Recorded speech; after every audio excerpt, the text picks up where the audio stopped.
Bhinneka Tunggal Ika adalah semboyan bangsa Indonesia yang tertulis pada lambang Garuda Pancasila. Bhinneka Tunggal Ika adalah berbeda-beda tetap satu juga.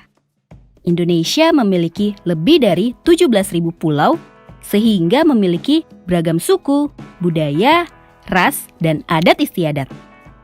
Sebelum kita lanjut videonya, jangan lupa klik tombol subscribe dan tombol loncengnya ya.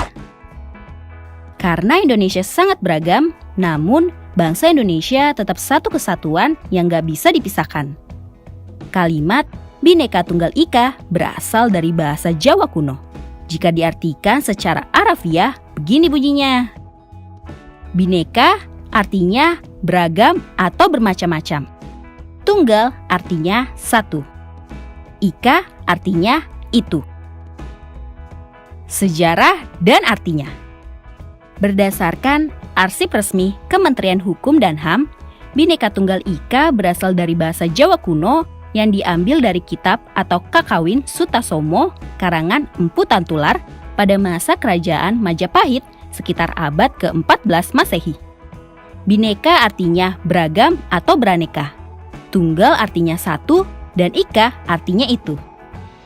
Berdasarkan buku A Study in Old Javanese Vajrayana, semboyan Indonesia ini dibuat bukanlah tanpa sebab. Kitab Kakawin ini mengajarkan toleransi antar agama.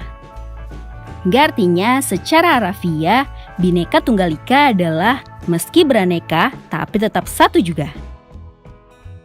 Makna Bhinneka Tunggal Ika ini menggambarkan persatuan dan kesatuan bangsa Indonesia yang terdiri dari beraneka ragam suku, budaya, ras, agama, dan bahasa. Indonesia yang kaya akan perbedaan dan mampu menjaganya dalam persatuan menjadi inspirasi bagi negara-negara lain di dunia dalam menjaga persatuan. Sejak awal berdiri, Indonesia adalah bangsa yang sangat bineka, sangat beragam, dan sangat majemuk.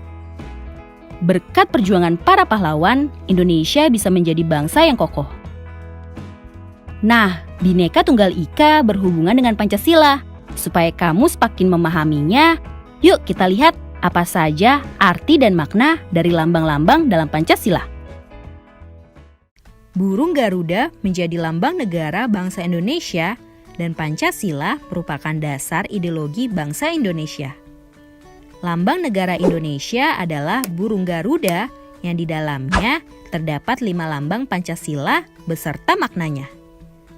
Kelima simbol tersebut adalah bintang, rantai, pohon beringin, kepala banteng, padi, dan kapas. Dalam pelajaran PPKN, seringkali kita ditanyakan apa makna dan arti dari masing-masing lambang tersebut. Nah, apakah kamu sudah tahu? Yuk kita bahas satu persatu. Bintang.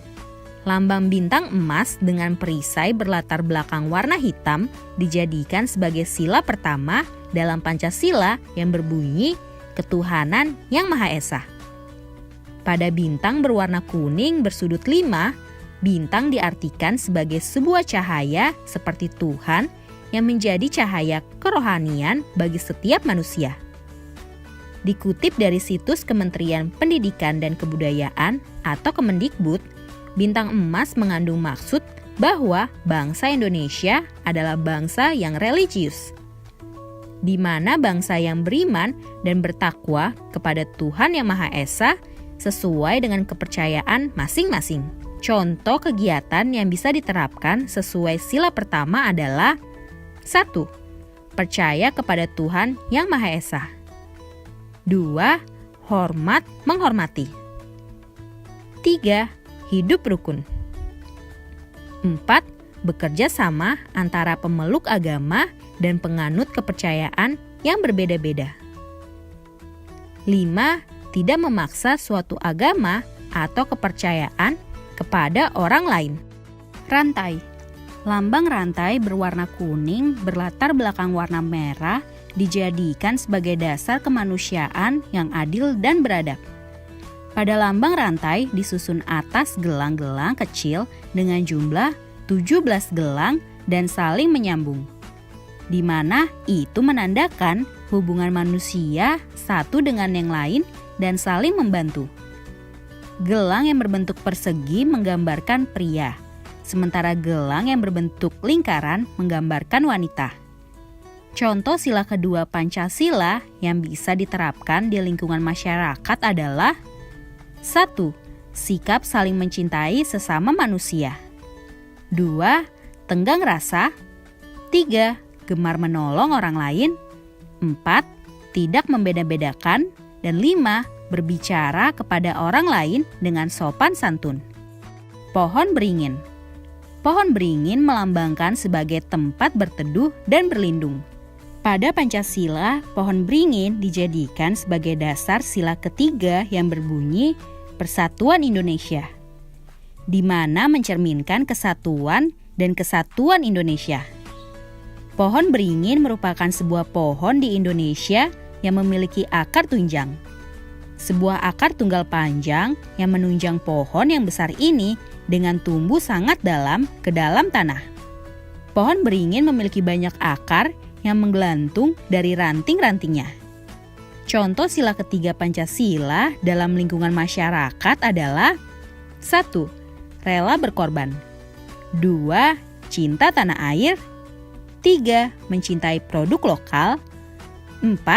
Bergaul dengan teman tanpa membedakan suku, ras, dan adat istiadat. 5. Ikut menjaga keamanan lingkungan. Kepala banteng.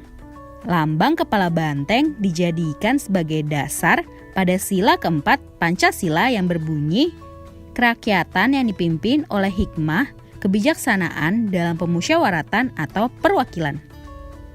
Banteng merupakan binatang yang suka berkumpul. Sama seperti manusia, dalam pengambilan keputusan harus dilakukan secara musyawarah. Salah satunya dengan berkumpul dan diskusi. Contoh sila keempat Pancasila dalam lingkungan masyarakat adalah 1. Mengutamakan keputusan yang diambil secara musyawarah. 2. Tidak memaksa kehendak orang lain. 3. Melaksanakan musyawarah mufakat. 4. Menghormati dan menjunjung tinggi hasil musyawarah. Padi dan kapas. Padi dan kapas dimaknai sebagai salah satu kebutuhan rakyat Indonesia tanpa melihat status dan kedudukannya. Padi dan kapas mencerminkan pangan dan sandang. Ini menandakan tidak adanya kesenjangan antara satu dengan yang lain. Pada Pancasila, padi dan kapas dijadikan sebagai dasar kelima berbunyi keadilan sosial bagi seluruh rakyat Indonesia. Contoh sila kelima Pancasila dalam lingkungan masyarakat adalah 1. Sikap adil kepada sesama. 2. Menjaga keseimbangan antara hak dan kewajiban. 3. Menghormati hak-hak orang lain. Dan 4. Ikut serta dalam kegiatan gotong royong. Sampai di sini dulu ya videonya. Jangan lupa like, komen, subscribe, dan share ke teman-teman lainnya ya kids. Bye-bye!